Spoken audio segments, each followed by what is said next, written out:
भानगडीत मी पडत नाही आणि आपल्या मान्यते वाचून देवाचं काही अडत नाही. आपल्या मान्यते वाचून देवाचं काही अडत नाही. ज्यांना देव हवा आहे त्यांच्यासाठी तो श्वास आहे. ज्यांना देव हवा आहे त्यांच्यासाठी तो श्वास आहे आणि ज्यांना देव नको आहे त्यांच्यासाठी तो भास आहे. आस्तिक नास्तिक वादात मी कधीच पडत नाही.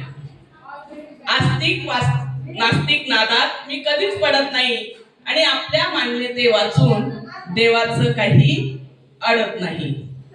हार घेऊन रांगेत कधी मी उभा राहत नाही. हार घेऊन रांगेत कधी मी उभा राहत नाही.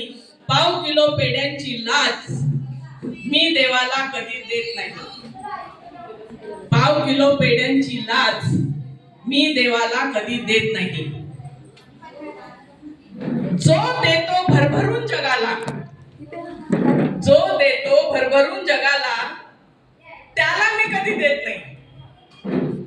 जो देतो भरभरून जगाला त्याला मी कधी देत नाही. आपल्या मान्यते वाचून देवाचं काही अडत नाही. जे होणारच आहे ते कधी टळत नाही.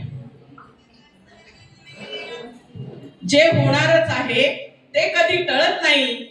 खाटल्यावर बसून कोणताच हरी पावत नाही. आहे ना? असेल हरी तर देईल खाटल्यावरही.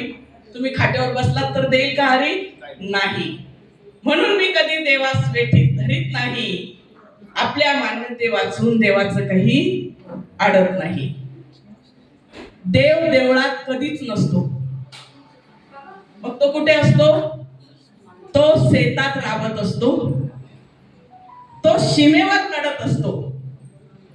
तो कधी बाबा आमटेंच्या रूपामध्ये आनंदवनामध्ये असतो. कधी हेमल कसात असतो. देव शाळेत शिकवत असतो. तो अंगणवाडीमध्ये बागडत असतो. तो इस्पितळामध्ये शुश्रूषा करत असतो. तो थेरपी सेंटर मध्ये आई बाबांसाठी राबत असतो. राबून घेत असतो. म्हणून यांच्यातला देव मी कधी नाकारत नाही. ह्या सेंटर मधला देव मी कधी नाकारत नाही आणि आपल्या मान्यते वाचून देवाचं काही अडत नाही. आपल्या मान्यते वाचून देवाचं काही अडत नाही. ऐकून घेतल्याबद्दल धन्यवाद.